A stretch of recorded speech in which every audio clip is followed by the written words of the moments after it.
الحمد لله وحده لا شريك له والصلاة والسلام على من لا نبي بعده أما بعد فأعوذ بالله من الشيطان الرجيم بسم الله الرحمن الرحيم ما كان محمد أبا أحد من رجالكم ولكن رسول الله وخاتم النبيين وكان الله بكل شيء عليما اللهم صل على محمد وعلى آل محمد كما صليت على إبراهيم وعلى آل إبراهيم إنك حميد مجيد اللهم بارك على محمد وعلى آل محمد كما باركت على إبراهيم وعلى آل إبراهيم إنك حميد مجيد.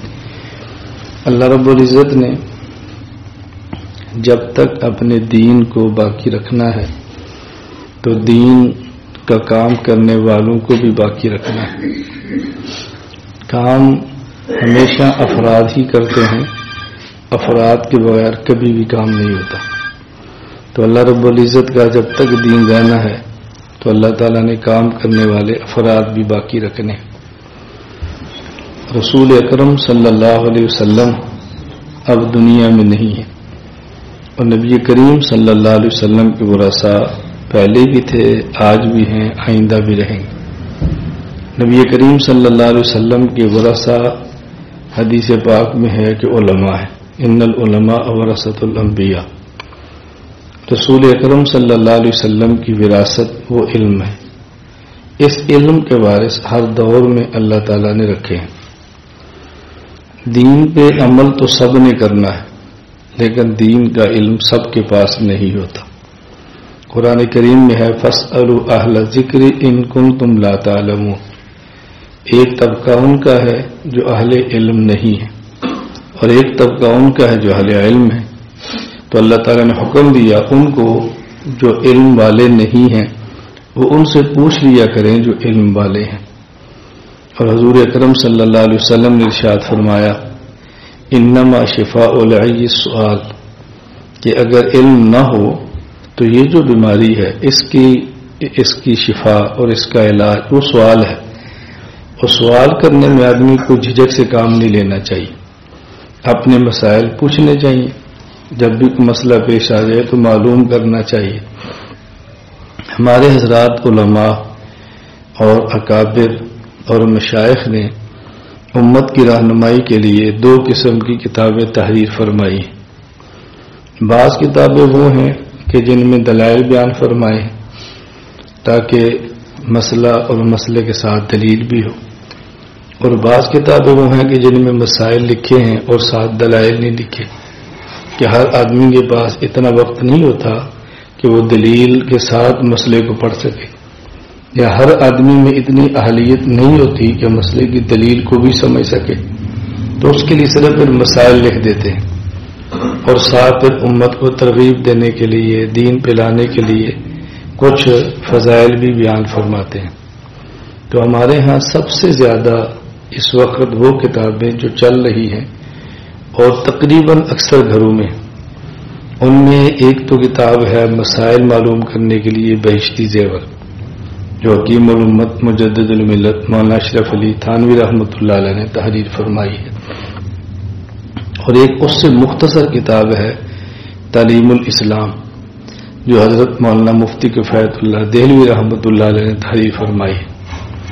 ان نے تعلیم الاسلام کو سوال جواب کے انداز میں لکھا ہے کہ نماز میں فرض کتنے ہیں، پھر جواب، نماز میں سنتیں کتنی ہیں، پھر جواب. یوں اس کتاب کو تحریر فرمایا ہے.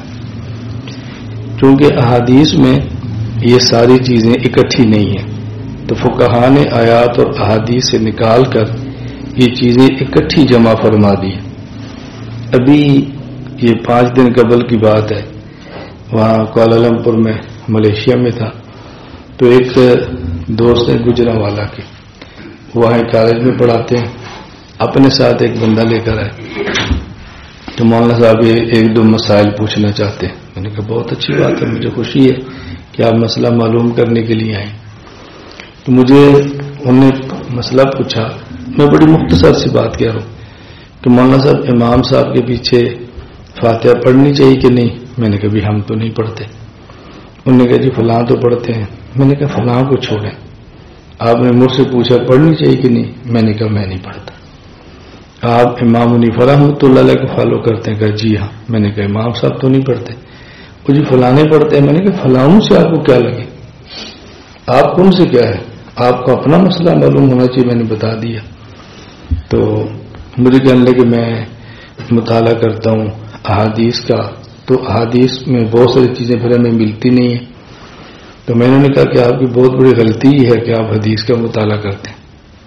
ان کو یہ بات بہت عجیب لگی، آپ کو بھی عجیب لگے گی کہ لوگ تو کہتے ہیں حدیث کا مطالعہ کرنا چاہیے، اور یہ مولانا صاحب کیسی بات کہہ رہے ہیں۔ مجھے کہتے ہیں کیوں؟ میں نے کہا مثلا آپ نے اگر نماز ہی پڑھنی ہے تو سب سے پہلی نماز کون سی ہے؟ کہا جی فجر۔ میں نے کہا پہلے 2 سنتیں پھر 2 فرض؟ کہتے جی ہاں۔ تو میں نے کہا آپ احادیث کی ساری کتابیں جمع کر لیں، ساری جتنی دنیا میں لاکھوں کتابیں، تو کسی ایک کتاب میں بھی آپ کو یہ نہیں ملے گا کہ نماز شروع ایسے کرنی ہے ختم ایسے کرنی۔ ایک رکعت کا طریقہ دنیا میں کسی حدیث کی کتاب میں نہیں، ایک رکعت کا طریقہ۔ کہتے پھر کہاں سے معلوم ہوگی؟ صحابہ کیسے پڑھتے تھے؟ میں نے کہا صحابہ تو اللہ کے نبی کو دیکھتے تھے، دیکھ کے پڑھ لیتے تھے، ان کو تو کتاب کی ضرورت ہی نہیں تھی۔ مسئلہ تو بعد معلوم ہوگا۔ تو کسی صحابی نے حضور کا رکوع بیان کیا، کسی نے سجدہ بیان کیا، کسی نے قیام بیان کیا، کسی نے قومہ بیان کیا، کسی نے سلام بیان کیا۔ ایسا نہیں کہ شروع سے پوری نماز ایک کتاب میں بیان کی ہو۔ پھر میں نے کہا چونکہ یہ ضرورت محسوس ہو رہی تھی تو اس ضرورت کو ماضی حنیفہ نے پورا فرما دیا کہ انہوں نے کہا بھی دلائل سے نماز اکٹھی لکھوا دو۔ تو اگر آپ نماز پڑھنا چاہیں کہ میں نے کیسے پڑھنی ہے تو آپ فقہ کی کتاب لے لیں، اس میں شروع سے لے کر آخر تک کا پورا نماز کا طریقہ موجود ہوگا۔ تو اس کے لیے تو فقہ ہوتی ہے، اور آپ مطالعہ حدیث کا کر رہے ہیں۔ تو خیر تھوڑی دیر لگی تو انہوں نے کہا مجھے بات سمجھ آ گئی۔ تو میں نے کہا کوئی مسئلہ پوچھنا چاہے تو پوچھ لیں۔ خیر وہ لمبی ان سے بات تھی، میں نے سمجھائی، پھر میں نے 2 کتابیں بھی دی، واٹس ایپ کا نمبر دیا، بہت خوش ہوئے۔ میں یہ واقعہ کیوں سنا رہا ہوں؟ اصل میں ہمیں یہ سمجھنا چاہیے کہ ہمارا مسئلہ کس کتاب سے حل ہوتا ہے۔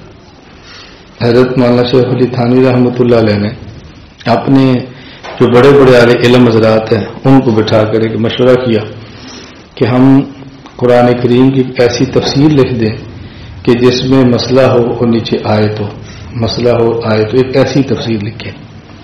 تو احکام القرآن للتھانوی یہ تفسیر لکھی۔ پھر فرمایا کہ ہم ایک ایسی حدیث کی کتاب لکھ دیں کہ جس میں مسئلہ بھی ہو ساتھ حدیث بھی ہو۔ تو 21 جلدوں میں الہ سنن لکھی گئی۔ اب یہ تو ہے عربی میں۔ مجھے آپ کے جی مولانا صاحب ہمیں مسائل پر کتاب چاہیے جس میں دلائل ہو، میں آپ کو احکام القرآن دے دوں۔ آپ نے کہا جی ہمیں تو نہیں آتی عربی، کیا کریں؟ آپ نے کہا مولانا صاحب کو ایسی کتاب بتائیں جس میں مسائل ہو ساتھ دلائل ہو، میں آپ کو الہ سنن دیتا ہوں۔ اتنی بڑی کتاب ہے 21 جلدوں میں۔ تو آپ کہنا مولانا صاحب ہمارا تو کام کی نہیں ہے، کیا کریں؟ ہمیں تو مسائل کی کتاب دے دیں۔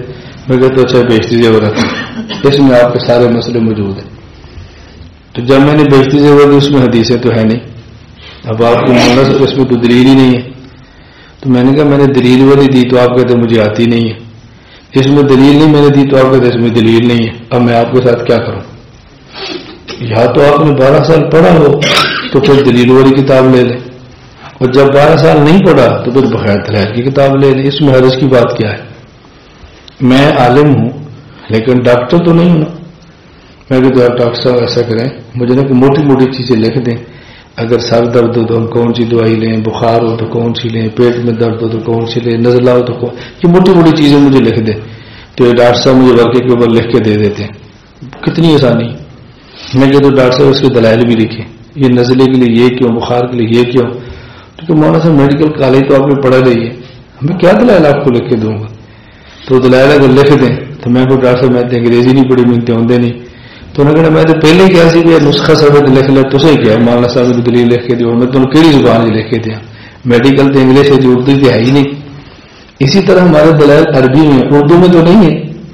تو ہمارے اکابر نے اتنا آسان کام کیا امت کے لیے کہ دلائل والی کتابیں الگ لکھ دی ہیں اور بغیر دلائل کے الگ لکھ دی، تاکہ جس بندے کے پاس جتنا وقت ہو، جتنی اہلیت ہو، وہ کتابیں لے لیں۔ اسی طرح فضائل کے لیے کچھ کتابیں لکھی ہیں، تو ہمارے یہاں جو سب سے زیادہ کتاب چل رہی ہے فضائل کے لیے وہ ہے فضائل اعمال، حضرت شیخ الحدیث مولانا محمد زکریا رحمۃ اللہ علیہ حضرت کی کتاب ہے. اب اس میں فضائل نماز ہے، فضائل رمضان ہے، فضائل ذکر ہے، فضائل قرآن ہے، پھر فضائل حج الگ ہے مستقل، فضائل صدقات مستقل کتاب ہے. یہ فضائل پر کتابیں لکھ دی. تو جس طرح تعلیم الاسلام سے ہر بندے کی ضرورت پوری ہو رہی ہے، بہشتی زیور سے ہر گھر کی ضرورت پوری ہو رہی ہے، فضائل اعمال سے ایک ماحول بن رہا ہے. تو جب یہ دین کا ماحول بننا شروع ہوتا ہے تو پھر وہ طاقتیں میدان میں آتی ہیں جو اس ماحول کو اچھا نہیں سمجھتی. تو پھر ان کا کام ہوتا ہے کبھی بہشتی زیور پر اعتراض، کبھی تعلیم الاسلام پر اعتراض، کبھی فضائل اعمال پر اعتراض. پھر ہمیں اپنے بندوں کو سمجھانا پڑتا ہے کہ اعتراضات کے جوابات بھی ہیں، آپ کتاب رکھیں اور جب کبھی کوئی اعتراض ہوتا ہے اس کا جواب بھی پوچھ لیں تاکہ آپ دل جمی کے ساتھ اپنے کام کے اندر لگے رہیں. تو یہ شریعت کا مزاج ہے. اس کا قرآن کریم نے بھی اہتمام کیا ہے، حضور اکرم صلی اللہ علیہ وسلم نے بھی اہتمام کیا ہے، اور قیامت تک علماء اس کا اہتمام کرتے رہیں گے کہ مثبت انداز میں دین کو بیان کریں، اور اگر اس دین پر کوئی سوال کرے تو پھر اس کو سمجھائیں، اس کو مطمئن کریں، اس کو جوابات بھی دیں. تو ہمارے ہاں جہاں اور بہت ساری کوتاہیاں ہیں، ایک یہ کوتاہی ایک عام سی چل پڑی ہے کہ اگر کوئی عالم مثبت سی بات کرے تو لوگ کہتے ہیں بہت اچھا ہے، اور اگر کوئی عالم کسی سوال کا جواب دے دے تو لوگ کہتے ہیں اس کی کیا ضرورت ہے.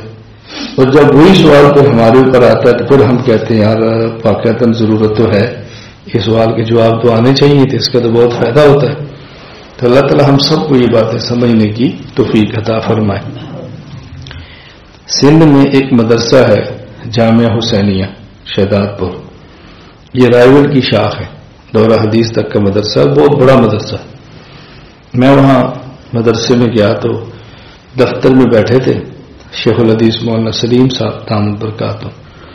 انہوں نے کہا ہمارے پاس تبلیغ کی وجہ سے کچھ لوگ حبشہ سے آئے ہیں، افریقہ سے آئے، تبلیغ کی وجہ سے ہیں، اب وہ ہم سے تھوڑا تھوڑا کٹنا شروع ہو گیا.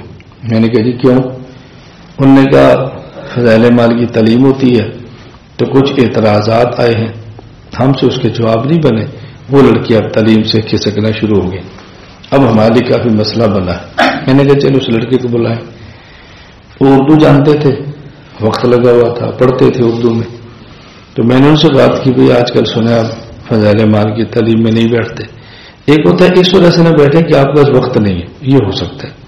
اب یہ دیکھو حضرت نے بیان کا اعلان کیا، کتنے لوگ ہیں جو نہیں بیٹھے. وہ اس وجہ سے تو نہیں بیٹھے کہ ہمارے مخالف ہیں، اس وجہ سے نہیں بیٹھے کہ ان کو کام تھے چلے گئے. تو ایک ہوتا ہے نہ بیٹھنا عذر کی وجہ سے، ایک ہوتا ہے نہ بیٹھنا مخالفت کی وجہ سے. یہ دونوں میں بہت فرق ہوتا ہے. تو میں نے کہا، اس نے کہا بس مجھے کچھ فضائل اعمال پر اعتراضات تھے، سوالات تھے، میں بہت پوچھتا ہوں تو جواب نہیں دیتے تو میں نے چھوڑ دیا. میں نے کہا اگر میں آپ سے یہ کہوں یا کوئی بندہ آپ سے کہے کہ ہمیں قرآن پر اعتراض ہے اور اس اعتراض کا جواب آپ کو نہ ملے تو آپ قرآن چھوڑ دیں گے؟ مجھے اس نے کہا کوئی ایسا اعتراض بھی ہے جو قرآن پر اس کا جواب نہ ہو؟ میں نے کہا اگر ہو تو پھر نہیں، ایسا بھی ہے. میں نے کہا اگر ہو تو پھر کہتا جی مثلا. میں نے کہا مثلا سورۃ فاتحہ قرآن ہے؟ مجھے کہتے جی ہاں. میں نے کہا سورۃ فاتحہ میں ایاک نعبد یہ اللہ کا کلام ہے؟ جی اللہ کا کلام ہے. میں نے کہا ایاک نعبد کا ترجمہ کرو. کہتے ہم تیری ہی عبادت کرتے ہیں. میں نے کہا یہ آپ کہہ رہے ہیں یا اللہ کہہ رہے ہیں؟ جی اللہ کہہ رہے ہیں. میں نے کہا اللہ کس کی عبادت کرتا ہے؟ کہتے کسی کی نہیں. تو میں نے کہا پھر تو جھوٹ ہوا، اللہ کا کلام جھوٹا کیسے ہو سکتا ہے؟ سوال سمجھ آ گیا؟ ایاک نعبد کا ترجمہ کیا ہے آپ بتاؤ؟ اے اللہ تو کہیں لکھا ہو، ہم کہتے ہیں نا اے اللہ. ایاک نعبد کا کیا ترجمہ ہے؟ ہم تیری ہی عبادت کرتے ہیں. یہ کلام ہمارا ہے یا اللہ کا؟ اللہ کسی کی عبادت کرتے ہیں تو پھر اللہ کا کلام کیسے ہوا؟ اگر اللہ کسی کی عبادت کرتے ہیں تو اللہ کیسے ہوئے؟ اور اگر عبادت نہیں کرتے تو اللہ کا کلام کیسے ہوا؟ میں نے کہا بیٹا جواب دو. وہ پھنس گیا. میں نے کہا آگے چلو. ایاک نستعین. میں نے کہا کیا ترجمہ ہے؟ کہتے ہیں ہم تجھ ہی سے مدد مانگتے ہیں. میں نے کہا اللہ کا کلام ہے یا آپ کا ہے؟ کہا جی اللہ کا ہے. میں نے کہا اللہ کسی سے مدد مانگتے ہیں؟ کہتے ہیں نہیں. تو میں نے کہا اللہ کا کلام کیسے ہو؟ مدد مانگتے ہیں تو اللہ کیسے ہوئے؟ میں نے کہا چلو آگے چلتے. اہدنا الصراط المستقیم، کیا ترجمہ ہے اس کا؟ ہمیں یہ کون کہہ رہا ہے؟ اللہ کہہ رہا ہے. اللہ کو اسی طرح سے چاہیے. تو میں نے کہا پھر اللہ کا کلام کیسے ہوا؟ وہ پریشان ہو گئے. میں نے کہا دیکھو جب سوالات سورۃ الفاتحہ پڑھو تو ہم سے وہ جواب نہیں بنتے تو فضائل اعمال تو بہت بات کی بات ہے. میں نے کہا اب آپ سورۃ الفاتحہ پہ چھوڑ دیں گے؟ مجھے کہتے جی نہیں. میں نے کہا جب جواب نہیں آتا تو آپ کیوں نہیں چھوڑتے؟ اس وجہ سے کہ آپ کو قرآن سے عقیدت ہے. جواب نہیں بھی آئے گا لیکن آپ نے چھوڑنا نہیں. اور فضائل اعمال پر اعتراض ہوا، جواب نہیں آیا تو آپ نے چھوڑ دیا. آپ جس طرح سے جواب نہیں آتا آپ نہیں چھوڑتے تو جواب تلاش کرو نا. دنیا میں جب تک قرآن ہے، قرآن پر ہونے والے اعتراضات کے جواب دینے والے بندے بھی دنیا میں رہیں گے انشاءاللہ. بس ہماری ان تک رسائی نہیں ہوتی. رسائی کیوں نہیں کہ ہم اس کو تلاش نہیں کرتے، محنت نہیں کرتے، ورنہ بندے تو مل جاتے ہیں. میں نے کہا پہلے اس کا جواب سن لیں تاکہ آپ کا ذہن بن جائے کہ قرآن کریم پر اعتراض یہ بہت چھوٹا سا ہے، کوئی بڑا اعتراض بھی نہیں ہے.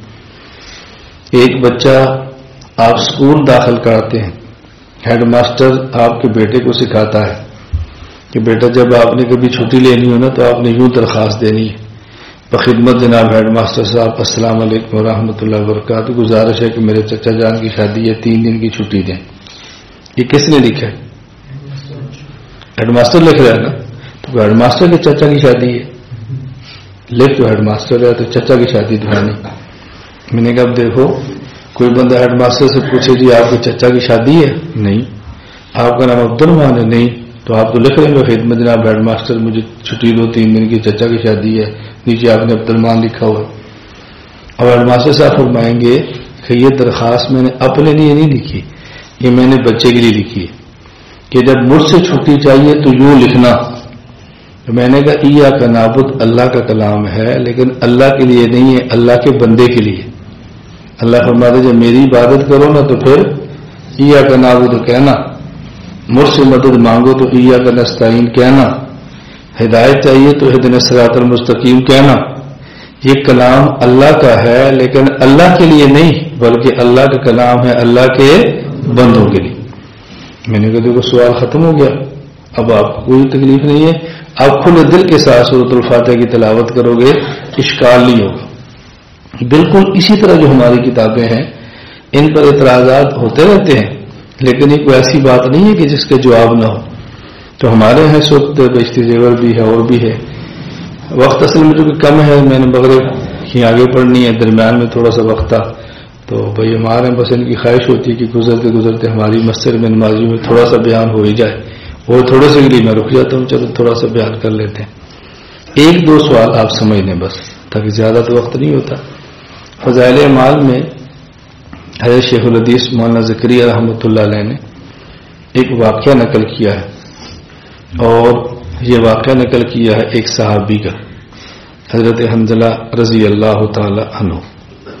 ان کا واقعہ کیا ہے کہ نبی کریم صلی اللہ علیہ وسلم غزوہ احد میں شریک ہوئے، صحابہ بھی آپ کے شریک تھے، حضرت حنظلہ بھی اس میں شریک تھے. حضرت حنظلہ چونکہ میدان میں شہید ہو گئے اور یہ مسئلہ ہے کہ جو بندہ میدان جنگ میں زخمی ہو اور بغیر دوا اور غذا کھائے وہ فوت ہو جائے، اس کہتے ہیں شہید. اس کو غسل بھی نہیں دیتے اور کفن بھی نہیں دیتے، جن کپڑوں کے اندر ہے اسی میں دفن کرتے ہیں اور غسل نہیں دیتے. حضرت حنظلہ کو بھی اسی طرح جنازہ پڑھایا اور دفن کر دیا. جب دفن جنازہ پڑھا دیا تو اللہ کے نبی نے دیکھا کہ ان کو ملائکہ غسل دے رہے. تو آپ صلی اللہ علیہ وسلم نے پوچھا بھی یہ کیا ماجرا ہے، اس کو ملائکہ کی غسل دے رہے ہیں، ان کے گھر سے پتہ کرو. گھر سے پتہ کیا تو بیوی نے کہا جی شادی ہوئی تھی، ہم رات ملے ہیں، ادھر حی علی الجہاد جہاد کا اعلان ہوا تو غسل انہوں نے نہیں کیا، سیدھا جہاد میں چلے گئے اور شہید ہو گئے. اچھا یہ مسئلہ ہے کہ جب آدمی شہید ہو اور جنابت کی حالت میں نہ ہو تو پھر غسل نہیں دیتے، اگر حالت جنابت میں ہو اور قتل ہو جائے تو پھر غسل دیتے ہیں. اب رسول اللہ صلی اللہ علیہ وسلم کو تو معلوم نہیں تھا حضور اللہ کے نبی ہیں لیکن عالم الغیب تو نہیں ہے، غیب کا علم تو اللہ کی ذات کے علاوہ کسی کے پاس بھی نہیں ہے. تو چونکہ یہ حالت جنابت میں تھے ان کو وہ غسل دیا نہیں، اللہ نے فرشتوں کو بھیجا کہ ان کو غسل دے دو، اس لیے ان کو کہتے ہیں غسیل الملائکہ، فرشتوں نے غسل دیا۔ یہ حضرت حنظلہ رضی اللہ تعالیٰ عنہ ان کا یہ واقعہ ہے۔ اب حضرت شیخ الحدیث مولانا زکریا رحمۃ اللہ علیہ نے ایک واقعہ اور لکھا ہے حضرت حنظلہ کا فضائل اعمال، وہ واقعہ یہ لکھا ہے کہ حضرت حنظلہ رضی اللہ تعالیٰ عنہ گھر سے نکلے مدینہ منورہ میں، حضرت ابو بکر صدیق سے ملاقات ہوئی تو حضرت حنظلہ فرمانے لگے کہ ابو بکر میں تو منافق ہوں، میں تو منافق ہو گیا ہوں۔ حضرت ابو بکر صدیق نے پوچھا کہ آپ تو صحابی ہو، صحابی اور منافق؟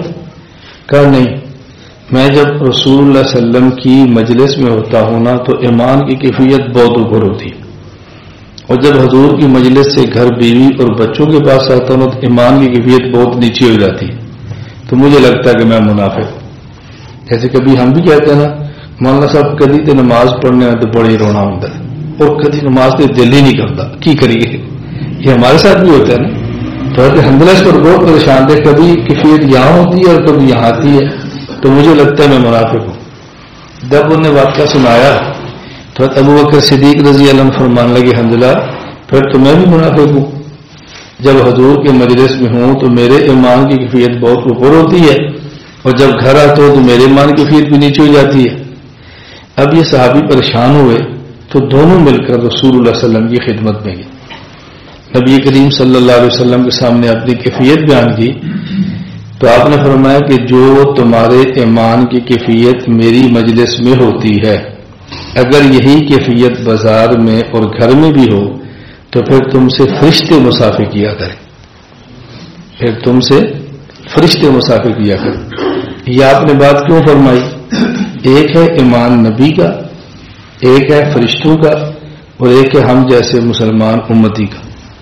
نبی کے ایمان کی کیفیت ہمیشہ اوپر جاتی اور فرشتوں کے ایمان کی کیفیت ایک جگہ پہ کھڑی رہتی ہے، نہ اوپر نہ نیچے۔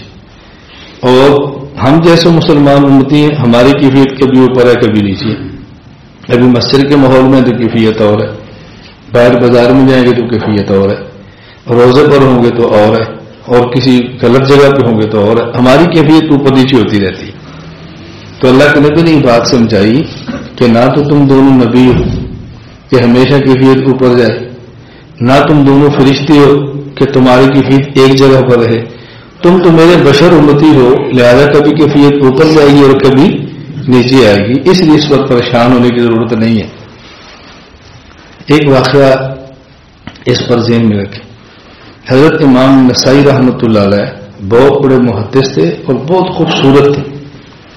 امام نسائی رحمۃ اللہ علیہ جوان تھے، خوبصورت تھے، ان پر ایک عورت فریفتہ ہو گئی۔ حضرت امام نسائی باغ میں قضاء حاجت کے لیے گئے، ان کے پیچھے عورت بھی پہنچی تو آپ وہاں سے دوڑ گئے اور اس عورت کے قابو میں نہیں آئے، جوانی ہے۔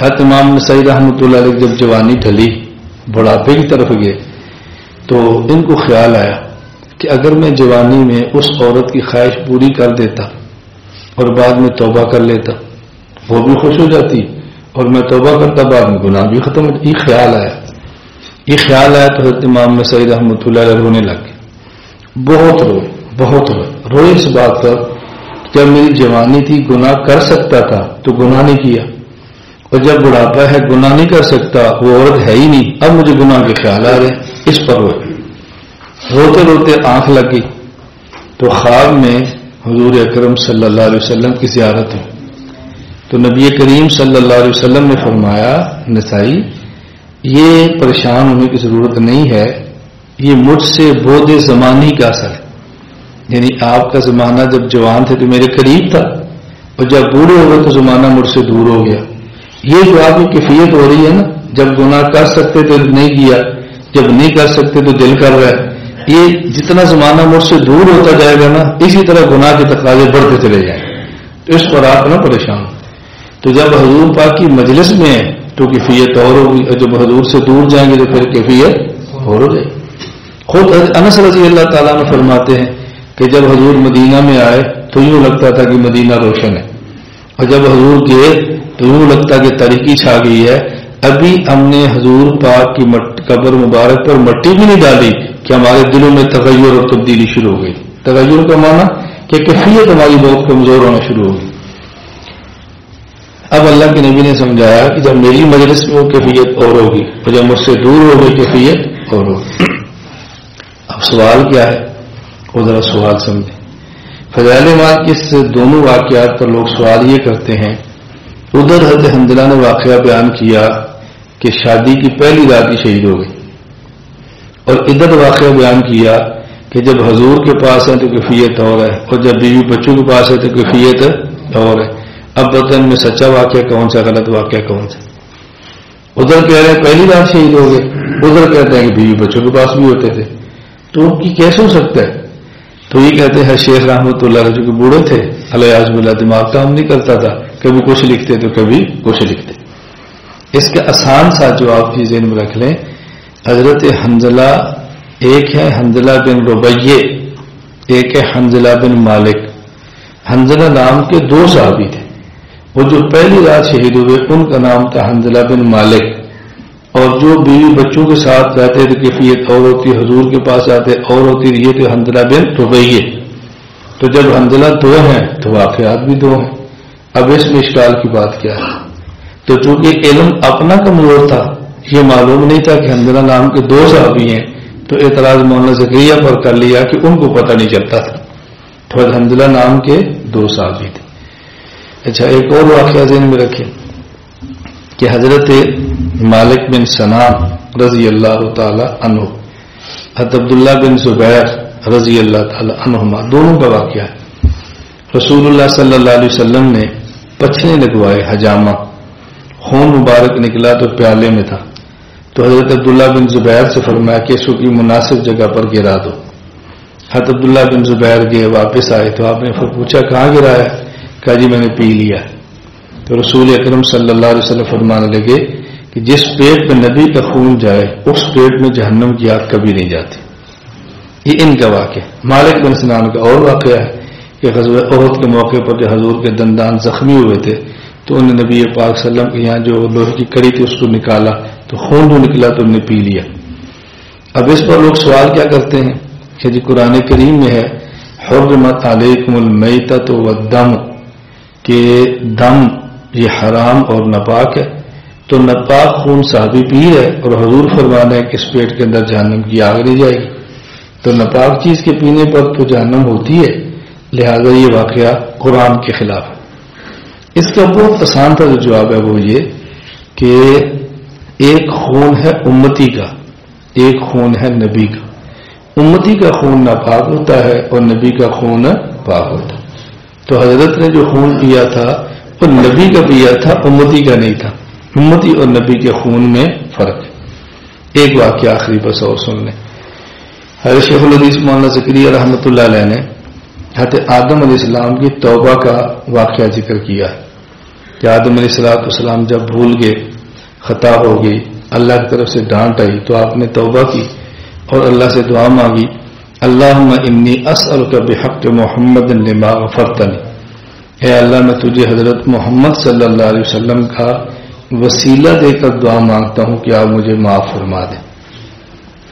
اب اس پر سوال کیا ہے؟ سوال یہ ہے کہ قرآن کریم میں ہے ربنا ظلمنا انفسنا وان لم تغفر لنا وترحمنا لنکونن من الخاسرین. اس دعا میں آدم علیہ السلام کا کوئی وسیلہ موجود نہیں ہے. اور جو حدیث حضرت شیخ الحدیث مولانا زکریا نے لکھی ہے اس میں حضرت محمد صلی اللہ علیہ وسلم کا وسیلہ بھی ہے. تو جو قرآن والی دعا ہے اس کو تو ڈائریکٹ اس میں تو وسیلہ نہیں ہے، ربنا ظلمنا انفسنا. اور حدیث میں ہے کہ اللہ حضرت محمد کے وسیلہ دے کر دعا مانگتے ہو مجھے معاف فرما دو. تو یہ جو حدیث ہے یہ قرآن کے خلاف ہے. قرآن میں دعا بغیر وسیلے کے اور حدیث میں دعا وسیلے کے ساتھ. اس کا آسان تھا جواب ذہن نشین فرما لیں. ہم کہتے ہیں دعائیں دو قسم کی ہیں.